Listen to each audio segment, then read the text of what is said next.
Graça e paz, irmãos. Estamos reunidos nesse momento para a nossa segunda aula de Escola Bíblica Dominical. Estamos estudando a carta de Paulo à igreja em Éfeso. Essa carta, ela trabalha a teologia da igreja e ela é muito importante para nós, para os dias que estamos vivendo. Vamos iniciar a leitura da carta. Antes, eu gostaria de estar lembrando aos irmãos, eu gostaria de saber quem fez a leitura do material que nós enviamos, quem assistiu os vídeos. Eu gostaria de relembrar que isso é muito importante para o seu aperfeiçoamento, para o seu crescimento espiritual. Vamos estar orando também nesse momento, pedindo a Deus a direção para o estudo que teremos a seguir. Amado Deus, eterno Pai, glorificado seja o Teu nome, Senhor. Venha ser conosco nesse momento, nos dando a Tua direção. Fala, Senhor, aquilo que o Senhor tem preparado para os nossos corações. Que possamos fazer uso, ó Deus, da Tua palavra, daquilo que temos aprendido sobre Ti. Ó Deus, cerca os Teus servos com a Tua paz, com a Tua misericórdia, Senhor. Atende aos anseios de cada um de nós, aqueles que estão, ó Deus, preocupados com tudo aquilo que temos vivido. Nós pedimos que a Tua paz, que excede todo o entendimento, ache esse coração e que em tudo possamos ser agradecidos, ó Deus, e termos fé de que o Senhor está no controle de todas as coisas. Em nome de Jesus, amém. A primeira coisa que nós vamos fazer, irmãos, é estar lendo o capítulo 1, versículos de 1 a 14, que vai ser a parte que estaremos estudando nessa manhã. Paulo, apóstolo de Cristo Jesus, por vontade de Deus, aos santos que vivem em Éfeso e fiéis em Cristo Jesus. Graça a vós outros e paz da parte de Deus, nosso Pai, e do Senhor Jesus Cristo. Bendito Deus e Pai do nosso Senhor Jesus Cristo, que nos tem abençoado com toda sorte de bênção espiritual nas regiões celestiais em Cristo. Assim como nos escolheu nele antes da fundação do mundo para sermos santos e irrepreensíveis perante ele em amor.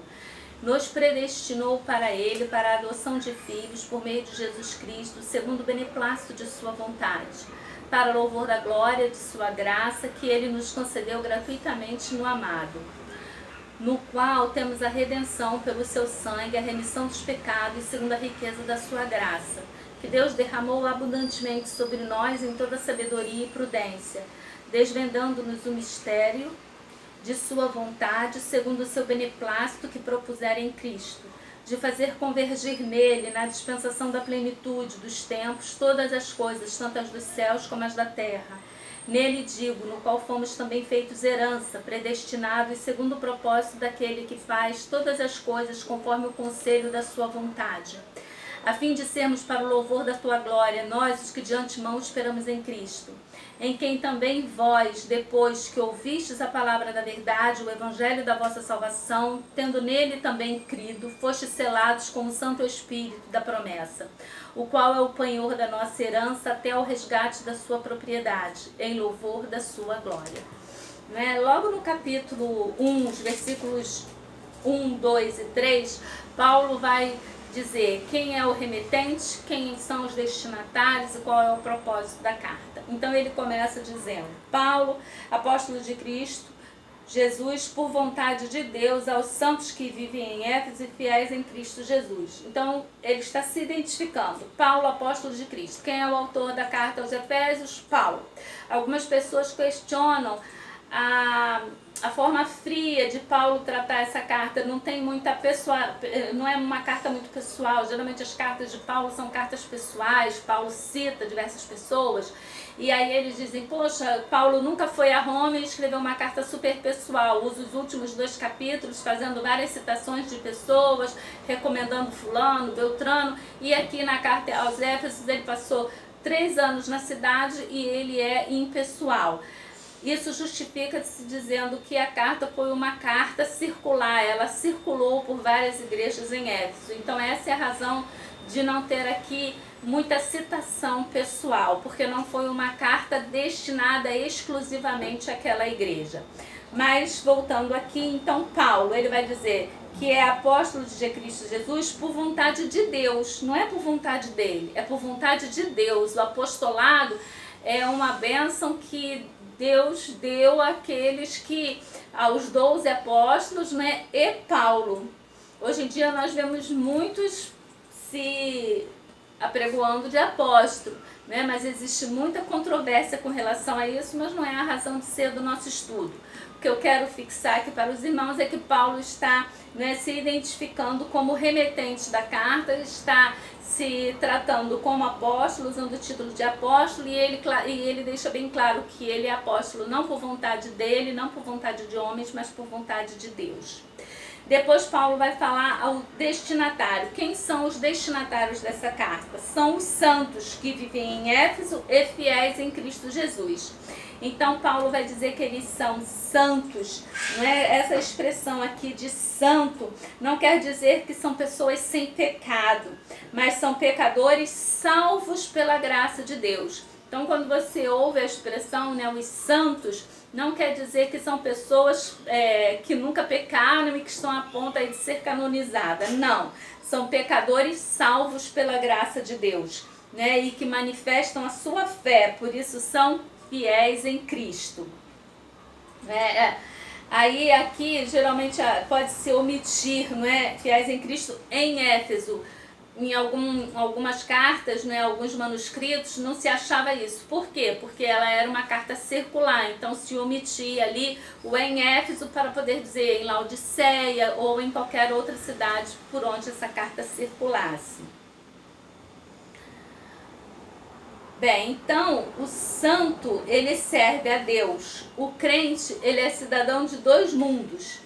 Ele é cidadão, aqui no caso da carta, ele é cidadão da cidade de Éfeso, mas ele também é cidadão de Cristo, porque ele vai dizer aos santos que vivem em Éfeso e fiéis em Cristo Jesus. Não é? Então ele deixa bem separado aí. O conteúdo de 3 a 14, Paulo vai dizer a razão de ser. E é interessante porque o texto do versículo 3 até o versículo 9 é o maior parágrafo da Bíblia. Né? Esse é o maior parágrafo. Também é uma das razões porque algumas pessoas dizem que a carta não foi escrita por Paulo, porque ela tem alguma diferença com relação às outras cartas, não é? Principalmente nesse sentido de Paulo aqui nessa carta utilizar parágrafos tão grandes. Mas aqui nesse parágrafo a gente vê que é uma explosão, né, da parte de Paulo. Ele está falando ali sobre as bênçãos daquelas pessoas, né? Está contando para aquelas pessoas a bênção que elas têm em serem santos, fiéis em Cristo Jesus, né? É como se elas tivessem recebido um presente surpresa e agora Paulo está revelando a surpresa, né? Eles são crentes, fiéis em Cristo Jesus, e agora Paulo está ali passando para elas todas as bênçãos, que são consequência deles serem fiéis em Cristo Jesus. Não é? Tanto que o subtítulo desse texto, não é, vai ser as bênçãos de Deus em Cristo, autor da nossa redenção. E é um cântico de 3 a 14, é um cântico de 3 estrofes, e nós estaremos falando justo delas agora. Né?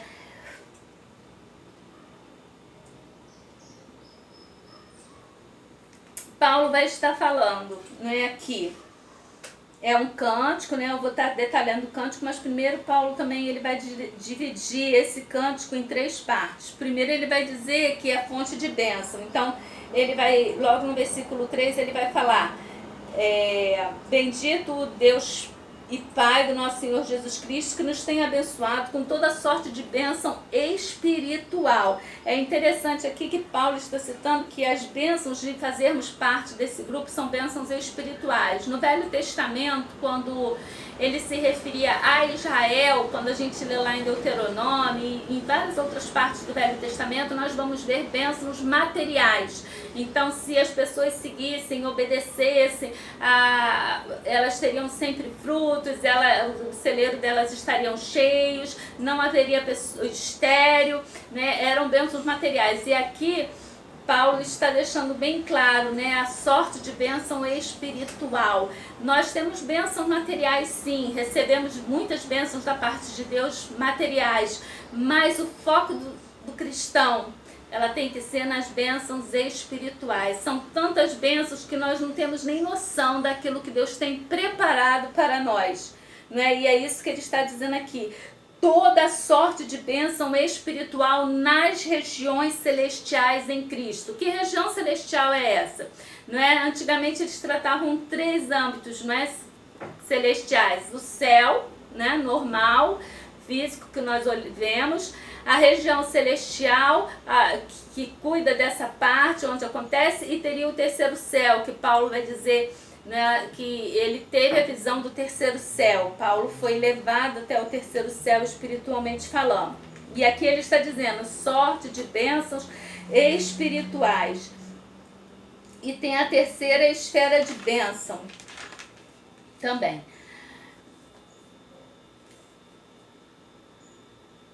Aqui nós vamos ver que ele vai falar mais uma vez, não é, que está nas regiões celestiais e em Cristo, não é? Ele termina aqui o versículo: bendito Deus e Pai do nosso Senhor Jesus Cristo, que nos tem abençoado com toda sorte de bênçãos espirituais nas regiões celestiais e em Cristo. Então aqui a gente pode ver, começar a ver, e eu gostaria que vocês também sublinhassem, né, pegassem aí um lápis colorido e fossem marcando, porque Paulo está aqui enfatizando, né? Nós vamos ver que Paulo enfatiza a centralidade de Cristo. Lembre-se que em Éfeso a centralidade, não é, religiosa estava no culto a Diana. Então a carta que Paulo está escrevendo aos Efésios, ele vai fazer, né, vai marcar, vai acentuar a centralidade de Cristo. Então aqui ele diz: bênção espiritual nas regiões celestiais em Cristo. E como eu disse, não é, como eu comentei, e vai ser o foco da nossa aula hoje, nós vamos ver que isso aqui é um cântico. E ele vai estar sempre repetindo aqui, como se fosse um estribilho, para louvor de sua glória. Então, no capítulo 1, versículo 6, a gente vai ler lá: para louvor da glória da sua graça, que ele nos concedeu gratuitamente no amado. Quando chega no versículo 12, Paulo repete a mesma frase. Ele vai dizer: a fim de sermos para louvor da sua glória, nós os que de antemão esperamos em Cristo. E o versículo 14, a última estrofe, ele encerra também: o qual é o penhor da nossa herança, até o resgate da sua propriedade, em louvor da sua glória. Paulo divide essa primeira parte em 3 pontos, e a gente vai ver que cada uma dessas estrofes desse cântico está se referindo a uma pessoa da Trindade. A primeira parte está se referindo à obra de Deus. Então ele fala: bendito Deus e Pai do nosso Senhor Jesus Cristo, que nos tem abençoado com toda sorte de bênçãos espirituais nas regiões celestiais em Cristo, assim como nos escolheu nele, né? Quem nos escolheu? Deus, antes da fundação do mundo, para sermos santos e irrepreensíveis perante ele em amor, nos predestinou para ele, para a adoção de filhos por meio de Jesus Cristo, segundo o beneplácito da sua vontade. Aqui também é importante a gente destacar, né, a questão da adoção. Lembre-se que os Efésios eram em sua maioria órfãos, tinha um grande número de órfãos lá, pessoas que não sabiam, né, quem era o seu pai, abandonados por sua mãe. Então aqui a gente já vê a questão de Paulo enfatizando Deus como pai. Então ele bota: nos predestinou para ele, ou seja, para Deus, para a adoção de filhos. Então aqui ele está dizendo: Deus nos adotou, né, por meio de Jesus Cristo. Você foi adotado por meio de quem? Por meio de Jesus Cristo. Pois através da morte de Cristo na cruz do Calvário é que nós podemos chegar até ele e chamá-lo de Pai, não é? Então ele coloca aqui: segundo o beneplácito de sua vontade, ou seja, por obra única e exclusivamente da vontade de Deus. Aí ele encerra essa estrofe aqui, que se refere às obras de Deus, dizendo: para louvor da sua glória, de sua graça, que ele nos concedeu gratuitamente no amado. Aí começa a segunda estrofe. A segunda estrofe vai estar relacionada à obra de Jesus, e começa a partir do versículo 7. no qual temos a redenção. Temos a redenção por meio de quem, irmãos? Quem nos redimiu dos nossos pecados? Cristo.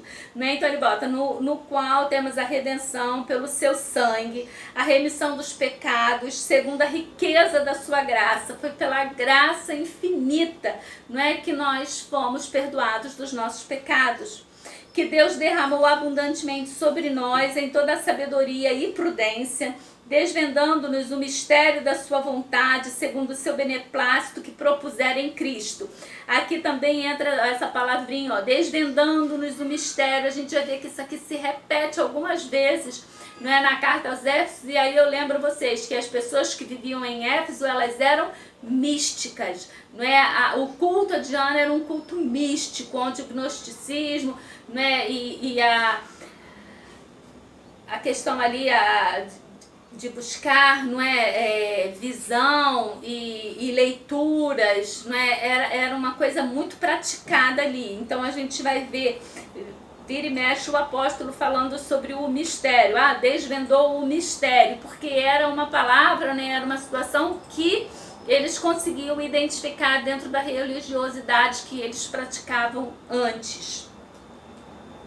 Que Deus derramou abundantemente sobre nós em toda sabedoria e prudência, desvendando-nos o mistério da sua vontade, segundo o seu beneplácito que propuser em Cristo, de fazer convergir nele, na dispensação da plenitude dos tempos, todas as coisas, tanto as do céu como as da terra. Nele digo, no qual fomos também feitos herança, predestinados segundo o propósito daquele que faz todas as coisas conforme o conselho da sua vontade, a fim de sermos para o louvor da sua glória, nós os que de antemão esperamos em Cristo. Então aqueles que esperam em Cristo, não é, podem ver a obra dele.